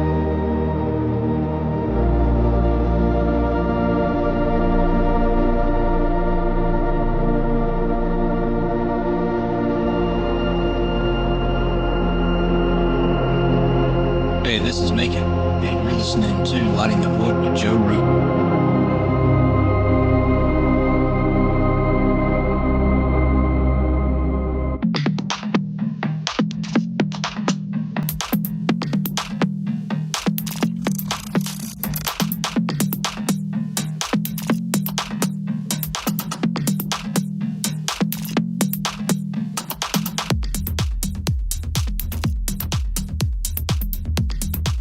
All right, welcome back to Lighting the Void. We're live on the Fringe FM. Make sure you stay tuned after the broadcast for the Secret Teachings with Ryan Gable. Greg Doyle. Astral is the website for reference tonight. And I believe you have a code word to get into your course there is Lighting the Void, right? And then you get a certain amount off, Greg? Absolutely. Anyone interested, any of your listeners, you get a $50 discount. And the Australian dollar's down these days, so therefore it's actually good for US because it's much cheaper. So yeah, you just click on it's if you go to the coupon. So it's actually at gregdoyle.podia.com. Well, if you go to my website, Astral, you'll see the course at the top at the header. Click on it, and the coupon is Lighting the Void, one word. Fantastic. And it's $50 off. Yeah. That's worth it. Also, monthly payments as well if people want to pay. Make it. Yeah, it's easy that way. Yeah. Financing available. We went and bought mattresses today, and they said the same thing. I love it. Well, a mattress and Astral Travel have a lot to do with it. I'm not trying to relate you to a mattress salesman, Greg. But that's where you generally do it on a mattress when you're sleeping. You know. Yeah, but it was funny, like going back and forth. Yeah. Anyways, between these mattress stores, listen to what these guys have to say when they sell mattresses. I love it. They just make up the craziest shit. Anyways, so I guess I want to ask you, like, when it comes to astral travel, we already talked about the protection stuff, which I think is super important right now. Like, before you lay your head down to sleep at night, especially with all this stuff going on, it's probably pretty important that you do some form of protection, whether it's prayer or light or anything like that. But what's probably been the scariest moment for you in the astral realm, Greg? Scariest moment was that experience where I was getting taken out. So I would go into the void, the void, which is like this dark space where often it's like a waiting room in the astral where I feel myself get lifted out. So these vibrations wake me. So I've gone past the vibratory stage. I allow it to take me out, and I'm in this field of nothingness, just nothingness. Then there was this entity that was kind of like a Medusa figure, you know. It was loosely a she, but it was like really kind of like the personification. Yeah, it was like the personification of evil. Like her hair were like snakes, and her face was made of maggots, and her eyes were kind of moving. It was not a good look.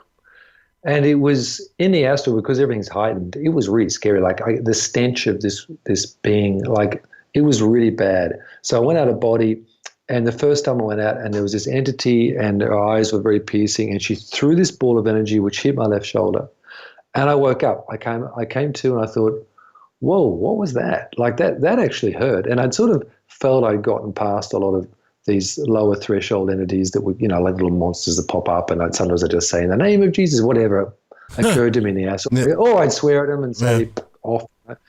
Anyway, in the name of Jesus. Yeah, you don't know what you're going to say in the astral. You just react, you know. So it's funny how you go, I know, I wouldn't say that in this reality, but I said it in that reality. That stuff works, though. Let's be honest. I mean, it works for just about everybody. That's why I said it. That's why I said it, you know, and you almost learn from what you say. You almost learn from what you do in the astral. That's what I like about it. It's a more visceral reality where you just react on a certain, but from a different core of beliefs, if you know what I mean. Mm-hmm. And you learn from that. So anyway, I got out, and then I thought, well, that was pretty weird with this kind of witch kind of thing made up of all these really weird and really ugly and evil and dark, and I was pretty scared. I remember I woke up after all that, and I thought, okay, I've hit a turning point in my astral career. You know, this was a few years back. I remember thinking, this is the time I either get help, or I'm going mad. Yeah, I was tested, or I just keep going. I decided to keep going. Anyway, that's what I was suggesting. I want to just keep going. Anyway, every night, this went on for about a week. I'm out of my body just before dawn. The entity's there throwing balls of energy, and I actually learned to intercept her balls of energy with my balls of energy. I couldn't make a direct hit on her. She could hit me with the energy balls, and I felt. Hold on. It sounds like you're playing Pong, like a direct hit of ball. Are you talking about balls of energy? Is that what you're talking about? Yeah. Okay. What's Pong? Someone said to me, it sounds like Buffy the Dragon. It's like a video game, but yeah, right. So I don't play video games. I once did Super Mario Brothers for a whole weekend without stopping and just killed it. I did that, then I didn't do it again. But, it was 2 days. Do you know what I mean? Like you're like, well, I'm throwing balls of energy at them, and then they're like, well, yeah, exactly. But it was real, like this is, and it's funny because she was throwing energy at me, I thought, well, I'll do the same to her, And then this went on for a while, and it was scary. Like this entity, like this was. For me, it felt like it just made my body feel like it was evil, Huh. Anyway, it got to it climaxed in that she all of a sudden, one night she said, she spoke and she said, you're getting good at the whole defending thing, aren't you, Greg? And I thought, she speaks. Once again, the phenomenon that always keeps me in the realm by focusing on what's actually going on. But then I thought, interesting, defending, and then she was right in front of me, and I thought I would faint because you could see the maggots moving in her skin, and you could see the eyes that were not legit, like it was made of some evil dark matter, and the smell. And I thought I was going to astrally pass out. Then wait. What does astrally pass out mean? What does that mean? I thought while a part of me recognized I was astral, and you could come back physical whenever you want. It was just so full on. I was thinking, I want to stick this out. But a part of me thought, what if I astrally faint? Like the stench was so bad, and I was so scared of this entity. What if I can't cope? You know what I mean? What if and all this is happening probably in a split second, but it felt like it was longer. But now here's what I mean by sounds like a freaking nightmare. It was a freaking nightmare. And this is what I mean by the astral, visceral experience. My heart, I did not make a conscious decision. I felt all of a sudden a flow of empathy from my heart. So I felt my heart chakra, you'd say in the astral, because you can see chakras. They're very real in the astral, rather than just a concept of an energy thing. And I felt this flow of empathy from my heart. I felt this wave of empathy toward her. Her whole visage, her whole face changed, absolute radiance. She was beautiful and light. And she said to me, you see, Greg, it's all the same. Now, it's often a bit cryptic in the astral. I understand that. The words were, you see, Greg, it's all the same. But I remember when I came out of it, I knew that there was no such thing as evil, that evil is the face of light through our own shadow. Now, when I say our own shadow, so there's the face of light there, same face of light, but our own shadow around us is like in the collective human astral as well, that lower, and also as an entity, as a person, the fears that I might have been programmed with as a kid.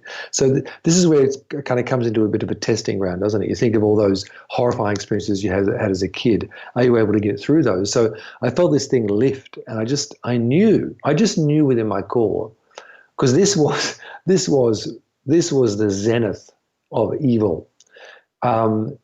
It was like Hitler times 10,000. It wasn't a good vibe coming off this entity. And then to have a change like that, and such a smile of radiance and a face of radiance, and in the astral, it's so real. When I tell someone this story, it could sound, it's a bit weird, it's just a weird dream, but it's hyper real. So it just affects you so deeply. So, but more than that, it's not a logical thing or a dogmatic change. Or a thought form change or a perception change. It's a knowingness in the core of your heart. It's a knowingness. So since then, I have not been hassled. I remember when I got my book published, there was a slight thing in the astral, these two guys, and I thought, that's a bit antagonistic, and I did confront them, and that was when I felt the bliss when they tried to destroy me. So that was but there was nothing like that So if there's anything negative in the astral, I will move toward it. I will confront it. Okay, but I don't have that. More likely, it's in dream states, in lucid dreams. If there's anything negative going to happen, I will allow it to happen. And there's this. This is when I'm lucid, so I know I'm dreaming. You took complete control over the dream, basically. Yes, but I let go of the control. I retain the awareness and let go of the control. I allow whatever to happen because this whole karmic realm, it's like a matrix. It gains sustenance from us thinking we have to control the drama. We have to figure out the drama. We have to figure it out. Somehow we've got to figure something. There's nothing to figure out.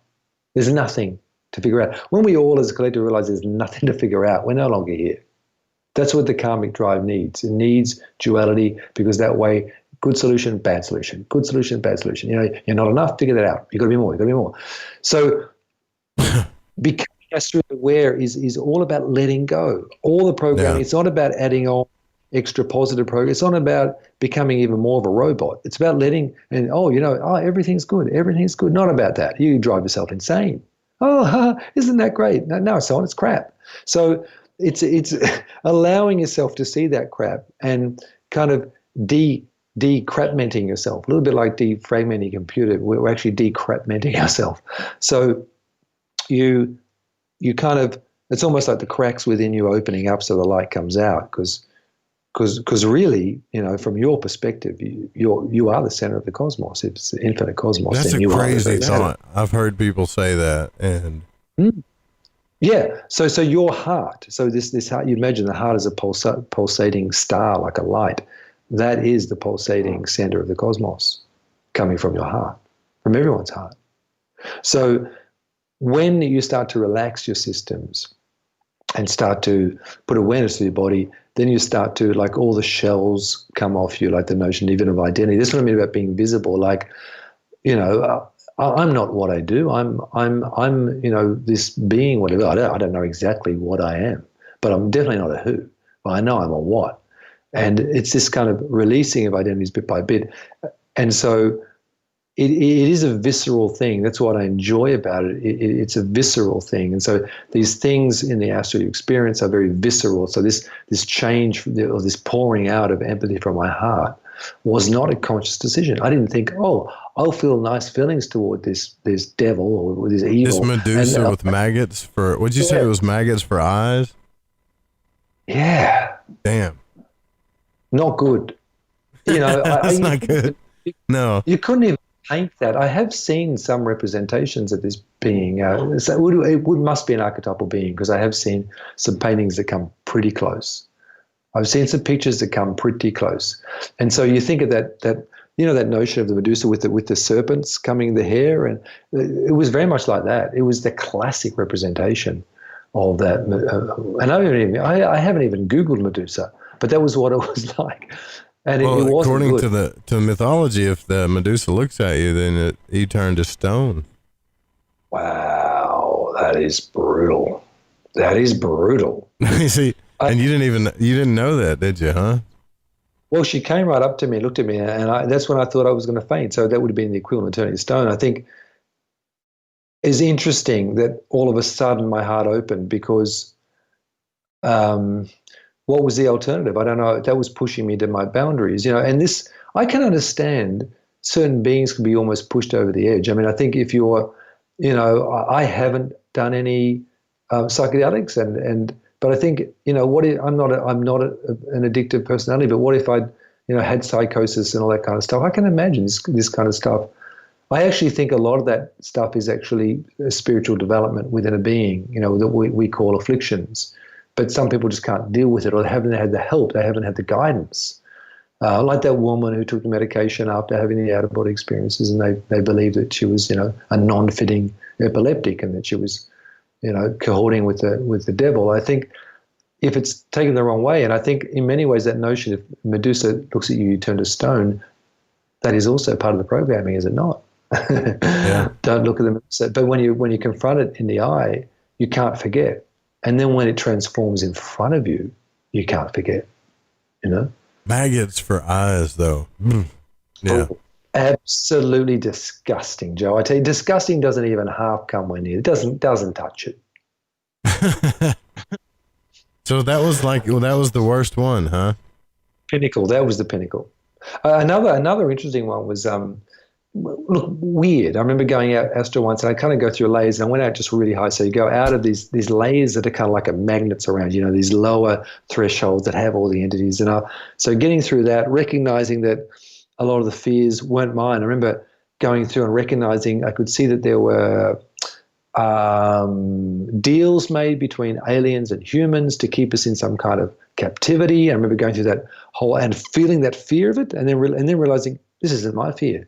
This is just a structure. Went through the structure. When you go out further and further and further.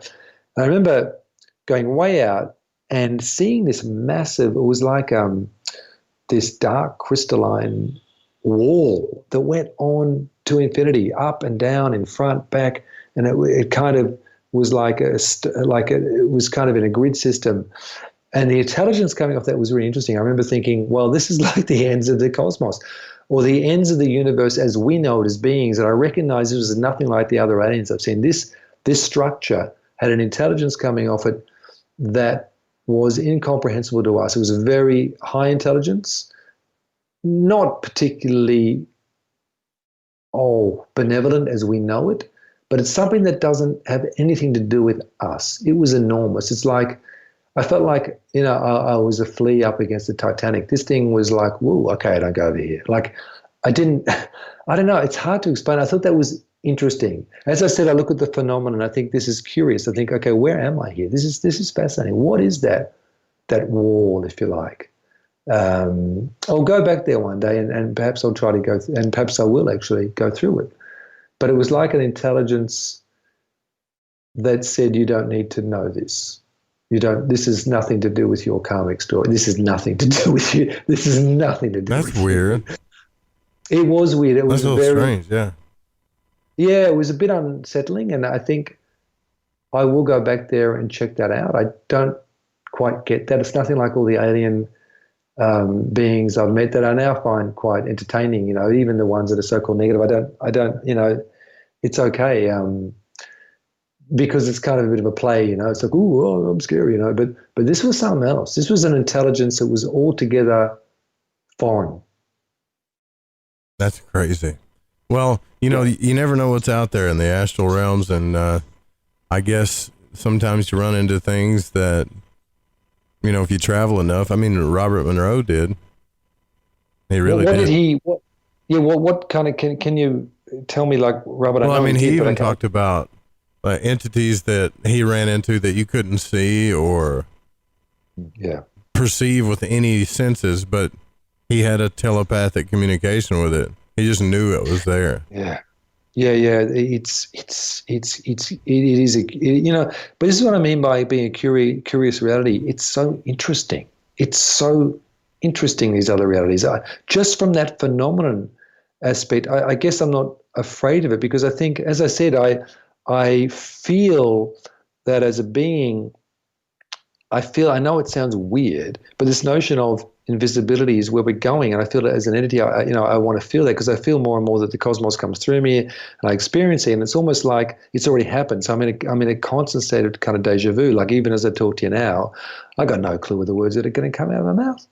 So it's, and I think, for me, that's the adventure. I think the adventure in people that can really spark things up. So, like what Robert Monroe says, that those entities, to me, that's fantastic. There's all this invisible stuff going around that we don't know what's going on. So, don't we want to see a bit of it? I like the idea that we can be in human form and transcend the normal state of 3Dness into this other states. Like as we've spoken about before, when I had that that levitation in the body. Yeah. I remember you talking about that. Yeah, well, my higher self was saying the Lord's Prayer. I mean, what? I don't say the Lord's Prayer. Well, so it's pretty cool. Yeah, well, you guys got to go back and hear that. And we only got a couple of minutes left here, Greg, if you want to tell everybody, how to find your course and how to find you online. pretty easy to find, but still. I think if you're just putting Greg Doyle Astral, you're going to find me, and so it's my website is www.gregdoyleastral. Yeah. So, and then my course is at the top. So as I said, there's a discount there if people want to try it. And I kind of urge people to be adventurous. It's fun, and all the meditations you do help you be more you anyway. So it's not just about astral travel. It's just being more you and human potential. I think it's fun. Yeah, especially right now with everything going on in the damn world, right? This would be the perfect time to do stuff to make you happy, right? Look, absolutely, and I meditate at the moment. I've changed the kind of meditation. I just meditate to feel more connected because I think that's really important, and because it's difficult to feel connected at the moment. So to meditate to feel more connected, for me, is vital. I can't imagine not doing that in the day. I just feel as though I'm not here. I've got to do that. I've got to feel that, feel that connectedness each day, and to feel good, just to feel good. Yeah, I hear you. Well, listen, thanks for coming on the broadcast again, Greg. It was good to have you. It was really good to have you on here. Such a pleasure, Joe. Anytime. Really enjoyed it. Thank you very much. You're welcome. And you guys go to the gregdoyleastral.com, sign up to the course, put in Lighting the Void, and you get, what was it, 50 off, you said, Greg? Is that right? That's it. $50 off. Bam, bada bing. And I promise you, like, you'll get some results from this, because I did, and I did quick. Actually, very quick. So if you do, let me know. I want to hear about it. We'll be back tomorrow night, same time, same channel. Stay tuned for the Secret Teachings with Ryan Gable. Please don't copy the show without written permission, and music was by Chronox and Steezy Stevie. Thank you to all of you patrons for making this happen. We'll be back tomorrow night, same time, same channel. Good night.